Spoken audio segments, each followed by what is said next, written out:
कालांतराने त्या गृहिणीच्या रूपात कैलास पर्वतावर स्थिरावल्या.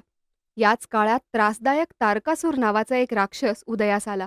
त्याची दृष्टी पार्वती देवीवरही पडली, कारण त्याला वरदान लाभले होते की तो फक्त शिवपार्वतींच्या जैविक पुत्रानेच संहारीला जाईल. आपल्या मृत्यूचा मार्ग रोखण्यासाठी त्याने जटुकासूर नावाच्या वटवाघूळ सदृश दानवाला पार्वतीच्या जीवनात विघ्न निर्माण करण्यासाठी नियुक्त केले. जटुकासुराने आपली वटवाघुळांची प्रचंड फौज घेऊन कैलासावर आक्रमण केले. त्यांच्या पंखांनी आकाश आच्छादित झाले. त्या दुष्ट वटवाघुळांनी शिवगणांवर झड्या घातल्या. नववधूचे निवासस्थान आणि कैलास प्रदेश ते नष्ट करू लागले. हे पाहून पार्वती भयभीत झाल्या, परंतु मनात रोषही दाटला. त्या नंदीला शोधू लागल्या, पण नंदी तिथे नव्हता. शिवगण पराभूत होत पार्वतीकडे धावले व रक्षण याचू लागले.